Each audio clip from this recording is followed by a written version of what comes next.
was in effect. A group of spectators in that part of the gallery went out of their way to stand out of their seats, deliberately violating the sign which are very clearly pasted on our walls saying, "Please remain seated." Senador Miriam Santiago, galit na hiniling na parusahan ng tatlong nanunood sa paglilitis na tumayo at tumingin sa kanya. Those two gentlemen in the gray barong, may I request the Chief Justice to discipline, at the very least to admonish and to reprimand this group that feels itself so high above the law.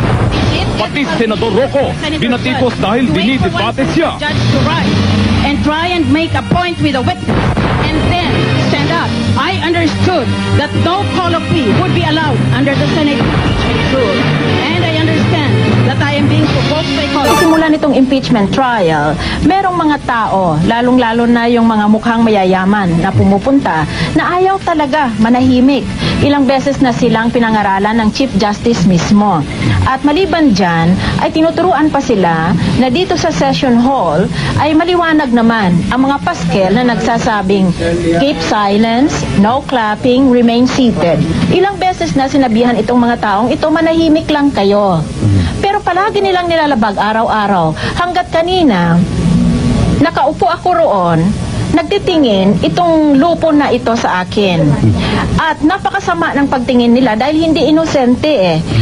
Magtatawanan sila at magbubulong-bulungan sila tapos titingnan na naman nila ako uli. At meron pang isa na hindi lamang minsan, 2 beses tumayo para talagang magiging malapit ang mukha niya. Kitang-kita ko sila, 2 beses tumayo yung taong yun kasi sa unang beses na nakita ko sila, pinabayaan ko na lang muna.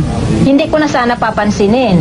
Pero nang tumingin ako uli, andyan pasigi pa rin sila. Titingin sila sa akin tapos maghahagik-gika na para bang nanghahamon na sila sa akin at yung taong lalaki tatayo pa.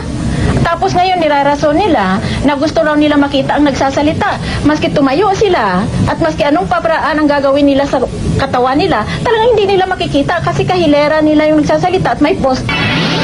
Magandang gabi po. Nagalit si Senadora Miriam Defensor Santiago sa anya ay pambabastos sa kanya ng 3 taong nanunood sa impeachment trial. Dahil dito iginiit ni Santiago na palayasin sa gallery ang grupo. I noticed that while Senator Rocco was in effect answering the point that I was raising when I was having the floor, after he made his point, a group of spectators in that part of the gallery went out of their way to stand out of their seats, deliberately violating the sign which are very clearly pasted on our walls saying, "Please remain seated," just to look at me in a provocative way. Nilapitan at itinuro ni Santiago ang 3 tao, sina Bettina Aboitis, Rosana Flores at VACC Chairman Dante Jimenez. Inilabas ang 3 mula sa gallery at dinala sa tanggapan ng Sergeant at Arms. I don't know what made her pinpoint at the 3 of us in particular.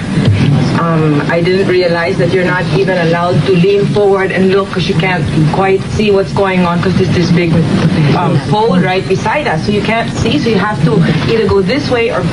And at this point when Senator Rocco was speaking... When Senator Santiago said that there were 2 gray men she saw stand up, I had to look behind me to see if there were anybody in gray barongs. And when she actually sat back down and stood back up to point us out, all 3 of us were a bit in shock, no? Yeah. During when we went... Maya-maya ay bumaba ang Sergeant at Arms ng Senado. Pumayag na raw si Chief Justice Hilario Davide na bumalik sa gallery ang 3. Ngunit hindi nagtagal sa loob ng gallery ang 3. Sa halip, muli silang pinalabas dahil sa caucus ng Senado kung saan ay napagpasyahang permanente silang pagbawalan sa loob ng gallery. Without asking our side, yung aming position, aming dapat na isagot doon sa charges na yon. Debarred kami forever.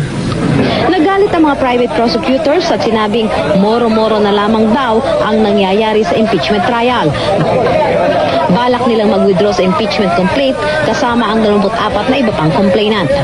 For seriously considering withdrawing from the complaint, from the impeachment trial. Binigyan pong diin ni Senadora Hukom Miriam Santiago na hindi niya mapalalagpas ang tahasang paglabag sa mga patakaran ng impeachment tribunal ng 3 manonood sa paglilitis. Dagdag pa ni Santiago, inayunan siya ng mga kapwa niya Senador Hukom na contempt of court ang dapat ipataw sa 3. Sisimula nitong impeachment trial, merong mga tao, lalong-lalo na yung mga mukhang mayayaman na pumupunta, na ayaw talaga manahimik. Ilang beses na silang pinangaralan ng Chief Justice mismo. At maliban dyan, ay tinuturuan pa sila na dito sa session hall ay maliwanag naman ang mga paskel na nagsasabing keep silence, no clapping, remain seated. Ilang beses na sinabihan itong mga taong ito, manahimik lang kayo. Pero palagi nilang nilalabag araw-araw. Hanggat kanina, nakaupo ako roon, nagtitingin itong lupo na ito sa akin. At napakasama ng pagtingin nila dahil hindi inosente eh.